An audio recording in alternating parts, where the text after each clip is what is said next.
দর্শক, আপনারা ইতিমধ্যে দেখতে পাচ্ছেন ময়মনসিংহ ফুলপুর থানা দত্তবাড়ি নামে পরিচিত এই জায়গাটা। আপনারা ইতিমধ্যে দেখতে পাচ্ছেন এই যে আমি দত্তবাড়ি মন্দিরের সামনে দাঁড়ায় আছি। এটা হচ্ছে দত্তবাড়ি মন্দির। দর্শক, আরো দেখতে পাচ্ছেন আপনারা এই যে এটা হচ্ছে আমাদের দত্তবাড়ি পুষ্করণী। দর্শক, ইতিমধ্যে আপনারা দেখতে পাচ্ছেন আমি আপনাদের সামনে লাইভ নিয়ে এসেছি। দত্তবাড়ি নামে একটা অলৌকিক ঘটনা আছে, যা আপনাদের সামনে এখন একজন লোক বলবে বিস্তারিত। এই জন্য আপনাদের সামনে এই ভিডিওটা নিয়ে আসলাম। আসসালামু আলাইকুম ভাই। ভাই একটু দাঁড়ান, আপনার সাথে একটু কথা আছে। কি হতো ভাই? আপনাদের এই দত্তবাড়িতে কি নাকি অলৌকিক ঘটনা আছে? অলৌকিক ঘটনা মানতে আজকে 3জন লোক গেছিল ভিতরে, জঙ্গল, ভয়ঙ্কর জঙ্গল করতো। এখন 3জন লোক গিয়ে এরকম তো আর বাইরে নাই। বাইরে না বলতে মানে আমরা গেছি, আবার রাইতেবেলা ভয়ঙ্কর একটা শব্দ হয়, মানে এই জঙ্গলের আশেপাশে কেউ থাকতে পারে না। তারপরে ভিতরে গিয়ে হাইরা দেখছি 2জন মানুষ মাইরা লটকে দিচ্ছে।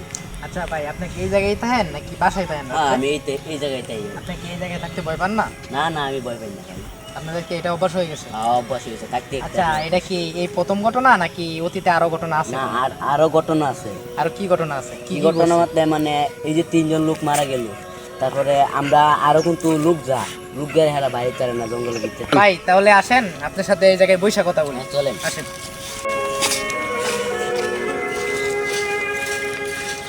চল। আচ্ছা ভাই, এই জায়গায় বসেন। তো এই জায়গায় বসেন।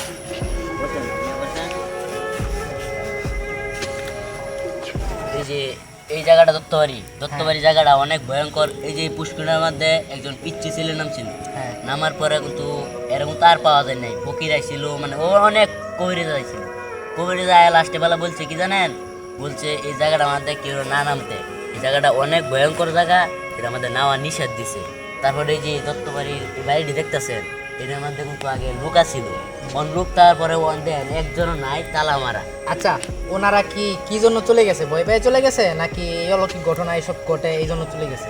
অলৌকিক ঘটনা ঘটে দেখেই এই যে হারা ধরে আর কি চলে গেছে এই বাড়িঘর ছেড়িয়ে। আচ্ছা, আপনাদের যে এই যে পুষ্করিণীটা যা আছে বাড়ির সামনে, এটাতে কি পোলাপান গোসল টুসুল করে? এই যে ফকিরে যে আপনি বললেন না করছে, না করার পরে কি কেউ এখন গোসল টুসুল করে নাকি এটা এভাবে পড়ে আছে? না না না, এটা এইভাবে পড়ে আছে, এটার মধ্যে কেউ গোসল করে না। তারা অন্য গেছে গা এই ডরের ভয়ে, জঙ্গলে কেউ যাইতে পারে না। এই যে এই কথা। আর আপনি কি একলা একলা এই জায়গা পাহারা দেন? হ্যাঁ, একলা একটা আমি রাইতে দিনে 24 ঘন্টায় এই জায়গার মধ্যে আমি একলাই পাহারা দিই। তে আপনার বেতন কত দেয় এই যে আপনি যে রাতে দিনে এই জায়গায় পরিশ্রম করতেছেন? এই জায়গার বেতন হইলো আপনার 30,000 টাকা মাসে। 30,000 টাকা বেতন দেয়। বেতন দেওয়ার পরে তারপরে এই জায়গাটা আমার পাহারা দিতে হয়। আচ্ছা, আপনি যে এই যে এত রিস্ক নিয়ে এই জায়গায় একলা একলা থাকেন, আপনার কি কতটুকু ভয় করে আপনার? আমার কোনো ভয় নাই, আমার রাইতের দিনে ম্যাচটা লিয়ে ঘুরলে চলে।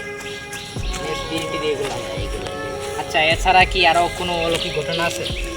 আর অলৌকিক ঘটনা আছে বলতে এই জায়গাটা কিন্তু অনেক বড় জঙ্গল। এইদিকে কিন্তু দেখা যায় ছোট, এই ভিতরে কিন্তু অনেক বড়। এটার মধ্যে অনেক কিছু আছে, ধরা কেউ যাইতে পারে না। আচ্ছা, আপনি কি এই জঙ্গলে মানে পিছনে যান নাকি? যাই, আমার তো যেহেতু পাহারা দিতে হয়, এই তো আমার যাওয়ান তো লাগে। তা আপনি কি তখন ভয় করে না এটা ভিতরে গেলে? না, এটার ভিতরে আমার কোনো ভয় নাই আমার লগে। আচ্ছা ভাই, তাহলে ভালো থাকেন, সুস্থ থাকেন। পরবর্তীতে কোনো ঘটনা ঘটলে আপনার সাথে আবার দেখা হবে, ঠিক আছে? আচ্ছা ভাই, আচ্ছা ঠিক আছে। আপনারা দেখতে পাচ্ছেন এই যে দত্তবাড়ি, এটা দত্তবাড়ি নামে পরিচিত। এই যে দর্শকদের এটা দেখান, এইগুলো হচ্ছে বাড়িঘর। এখন দর্শক আপনারা দেখতে পাচ্ছেন এই বাড়িঘরগুলা কিন্তু এগুলোর মধ্যে কোনো লোকজন থাকে না, এগুলো এখন পইরা রয়েছে।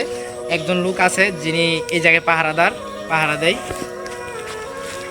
দর্শক আপনারা দেখতে পাচ্ছেন এই যে দত্তবাড়ির সামনে এই যে পুষ্করিণী দত্তবাড়ি, মাছ চাষ করে কিন্তু দর্শক আপনারা দেখতে পাচ্ছেন, কিন্তু এই জায়গায় কোনো লোক কিছু করে না। আচ্ছা, দর্শকদেরকে পুষ্করিণী কোনায় আছে এই যে এই জায়গায়, মানে এই মানুষগুলো হিন্দু, তাই এই জায়গায় মন্দির আছে, এই যে কোনায় এই জায়গায় শ্মশান আছে, এই জন্য জায়গাটা এত ভয়ঙ্কর। আর যে ভয়ঙ্কর অলৌকিক ঘটনাগুলো দর্শক ঘটছে তা তো আপনাদের সামনে ধরা হয়েছে। দর্শক, ভিডিওগুলো যদি আপনাদের ভালো লাগে তাহলে লাইক, কমেন্ট এবং শেয়ার করবেন।